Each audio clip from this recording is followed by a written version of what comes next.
Assalamualaikum warahmatullahi wabarakatuh. Kami dari kelompok 5 yang beranggotakan saya Mutia Aura Difla dengan NIM 2201072021 dan rekan saya Nabila Salwadira dengan NIM 2201072023. Saya Lydia Mayendra dengan NIM 2201072056.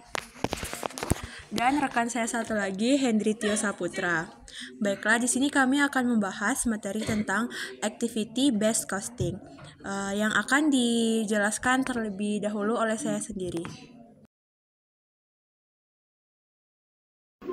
Yang pertama, konsep biaya per unit. Unit cost atau biaya unit adalah biaya yang dikeluarkan oleh perusahaan yang dinyatakan sebagai rupiah per unit produksi atau penjualan. Biaya ini mungkin dinyatakan dalam bentuk galon, kaki, ton, unit, individu, dan sebagainya. Disebut juga dengan istilah biaya satuan. Biaya unit mencakup semua biaya tetap atau biaya overhead dan semua biaya variabel atau biaya bahan dan biaya tenaga kerja langsung. Menentukan biaya per unit adalah cara tepat untuk memeriksa apakah perusahaan memproduksi produk secara efisien ataukah tidak. Selanjutnya, poin kedua yaitu kalkulasi biaya produk berdasarkan tradisional. Secara tradisional, BOP dibebankan ke produk dengan menggunakan tarif yang ditentukan di muka. Terdapat dua jenis tarif BOP. Yang pertama yaitu ada tarif pabrik atau plain white rate. Langkah-langkahnya.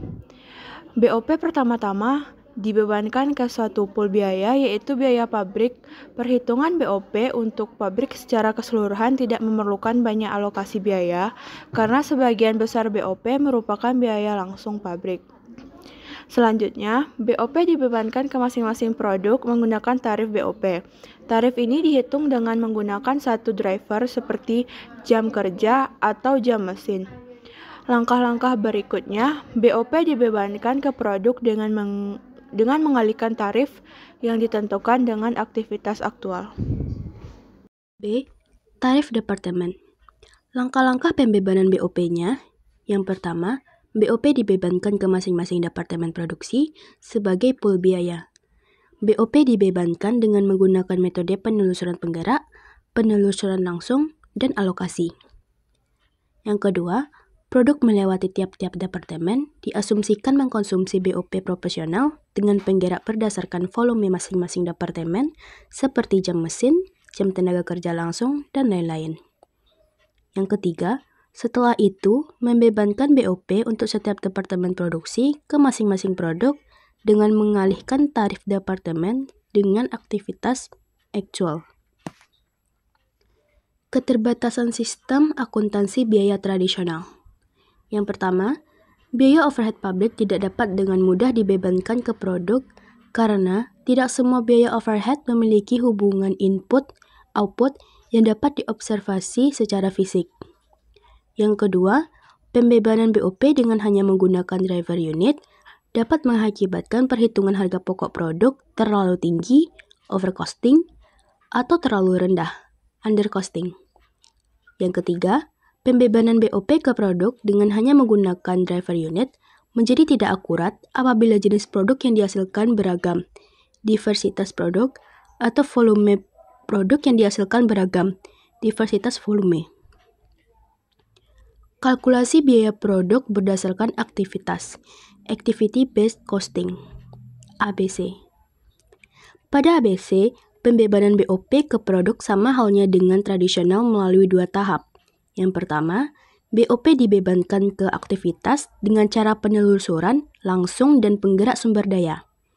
Yang kedua, BOP dibebankan ke produk dengan mengalihkan tarif dan aktivitas aktual. Tarif dicari dengan menggunakan penggerak volume dan non-volume.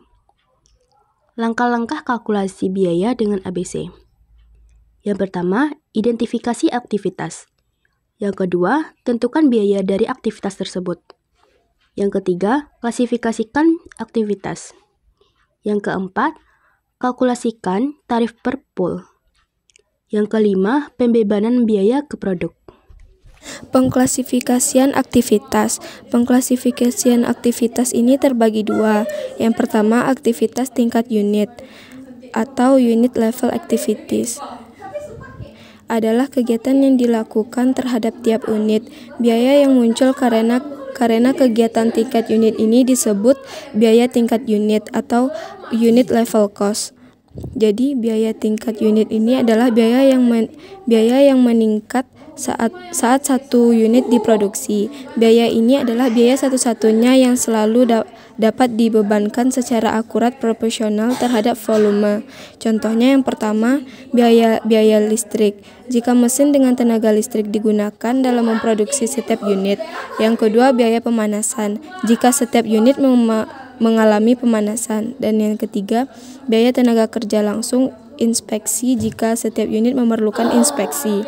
Pemicu biaya tingkat unit merupakan unit aktivitas yang bervariasi dengan jumlah unit yang diproduksi dan dijual. Semua pemicu tingkat unit adalah proporsional terhadap unit output dan merupakan satu-satunya dasar alokasi yang berkaitan dengan volume yang digunakan dalam ABC.